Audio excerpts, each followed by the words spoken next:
بسم اللہ الرحمن الرحیم اعوذ باللہ من الشیطان الرجیم بسم اللہ الرحمن الرحیم اللہم صلی علی محمد و آل محمد۔ آج ہم گفتگو کریں گے کہ حضرت آدم علیہ السلام کی عمر مبارک کتنی تھی اور جب انہوں نے وفات پائی تو ان کی اہل و عیال میں سے ان کے پاس کتنے افراد موجود تھے۔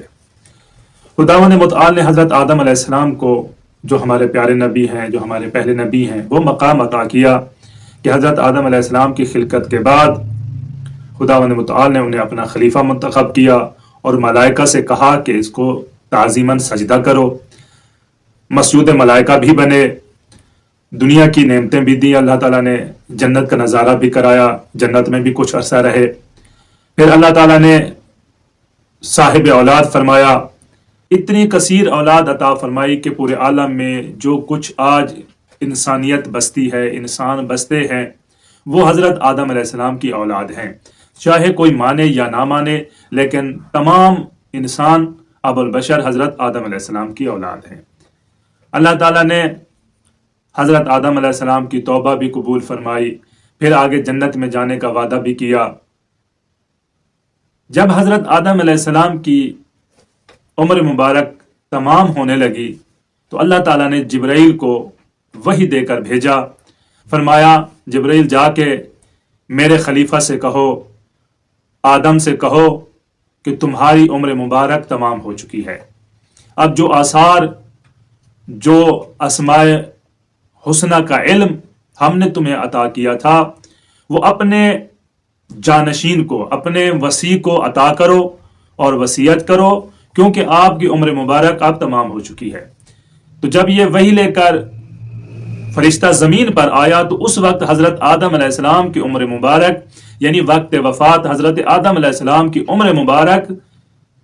930 سال تھی۔ یعنی حضرت آدم علیہ السلام نے جو کل زندگی گزاری ہے وہ 930 سال زندگی گزاری ہے۔ اتنی طویل عمر رکھنے والے نبی، صاحب اولاد، اتنے کہ پورے عالم میں حضرت آدم علیہ السلام کی اولاد، تو حکم ملا کہ اب آپ کی زندگی ختم ہو رہی ہے، اب آپ ہماری ملاقات کے لیے واپس آ جائیں۔ تو حضرت آدم علیہ السلام نے اپنے اہل و عیال کو بلایا۔ اس وقت جب حضرت آدم علیہ السلام دنیا سے رخصت فرما رہے ہیں، اس وقت حضرت آدم علیہ السلام کے پوتے پوتیاں تقریباً 1000 یا 1000 سے اوپر تھے جو اس وقت افراد موجود تھے۔ دیکھیں اللہ تعالیٰ نے کتنا فیض کیا حضرت آدم علیہ السلام پر، اتنی کثیر اولاد دی، اور میرے خیال میں ان کے بعد جو ہے نا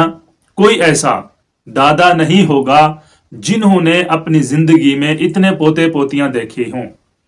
تو اللہ تعالیٰ نے حضرت آدم علیہ السلام کو وہ مقام دیا کہ 930 سال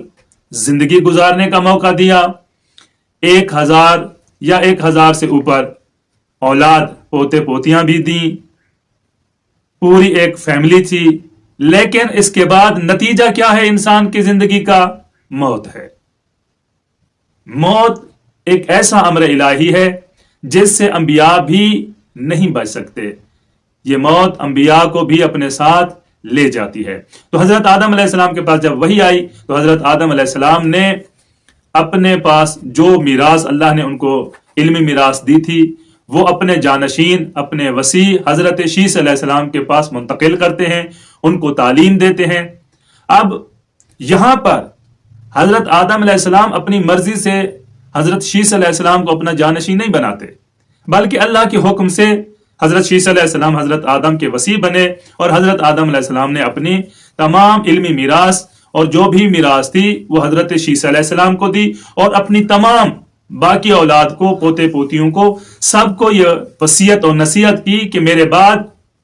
یہ میرے علم کا وارث ہے اور یہ تمہارا حاکم ہے، یہ تمہارا نبی ہے، اس کی اطاعت کرنا۔ وصیت کرنے کے بعد حضرت آدم علیہ السلام ذکر الہی کرتے ہوئے اس دنیا سے انتقال فرما گئے۔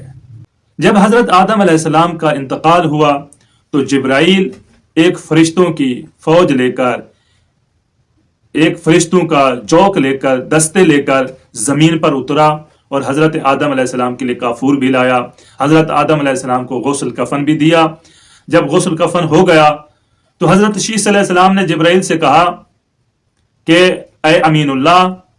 آپ جنازہ پڑھائیے۔ تو جبرائیل نے کہا یا نبی اللہ، میں جنازہ نہیں پڑھا سکتا،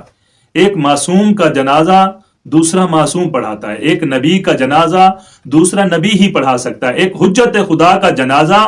دوسری حجت خدا پڑھا سکتا ہے، کسی غیر کو حق نہیں ہے کہ وہ معصوم کا جنازہ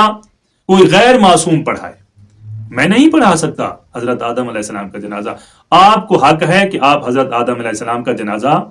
پڑھائیں۔ تو حضرت شیس علیہ السلام نے حضرت آدم علیہ السلام کی نماز جنازہ پڑھائی اور حضرت آدم علیہ السلام کو دفن کر دیا گیا۔ والسلام علیکم ورحمۃ اللہ وبرکاتہ۔